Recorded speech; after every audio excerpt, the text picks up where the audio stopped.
እመቤታችን ያለችበት ቤት ሁሉ ደስታ ይሞላዋል። አተው የከፋቸው አግኝተው ደስ ይላቸዋል። ለምን? የበረከት ምንጭ ናትና። ጸጋን የተመላሽ ሆይ ደስ ይበልሽ ብሏታል ቅዱስ ገብርኤል።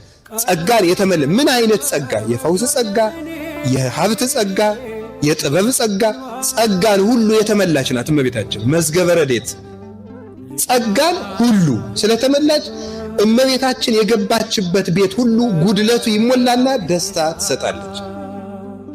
ለሁሉም የምትበቃ እናት እመቤታችን። እኔ እናቴ ልታበላኝ ትችላለች፣ ልታድነኝ ግን አትችልም። ልታለብሰኝ ትችላለች።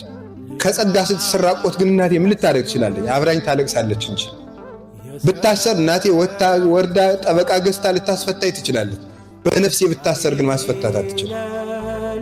እመቤታችን ለሁሉም የምትበቃ ናት።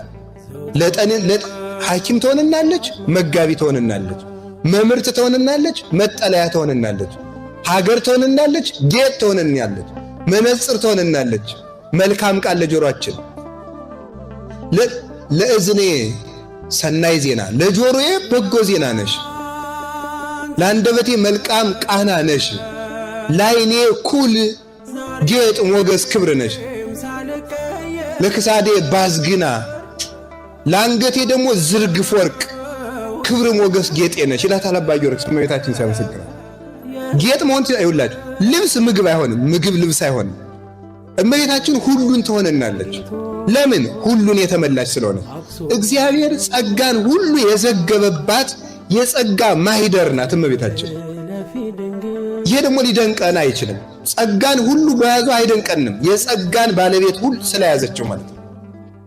እና እመቤታችን የቀረባት ሁሉ ደስ ይለዋል። የጠየቃት ብቻ አይደለም፣ እንዲያው ያለበትን ሁሉ ጉድለት ታያለ። እመቤታችን ርግቤ ሰናይቴ ማዛፏ ከመኮን ወኩሉ ነገር በሰላም ይላታል ቅዱስ ያሬድ። በመልካማ ርግብ በጎ ርግብ ናት እመቤታችን። ርግብ ከንስር ጋር የሚያመሳስል አንድ ጠባይ አላት። ንስር አጥርቶ እንደሚያይ ሁሉ እመቤታችን አጥርታ ታያለች። አጥርታ ርግብም አጥርታ ታያለች ልላቸው ነው። ልክ ንስ ላይ ሆኖ ጤፍ የምታክል ስጋ መሬት ላይ ቢያይ ያያታል። ርግብም አይኗ የጠራ ነው፣ አጥርታ ታያለች። እመቤታችን ጥቃቅን የሰው ችግር አይሰወራትም፣ ሁሉን ማየት ትችላለች። ለዚህ ነው ርግብ የመደምደሚያዬ አንዲት ናት ያለ መኃልየ ዘሰሎሞን ምዕራፍ 6 ላይ ርግብ የመደምደሚያዬ።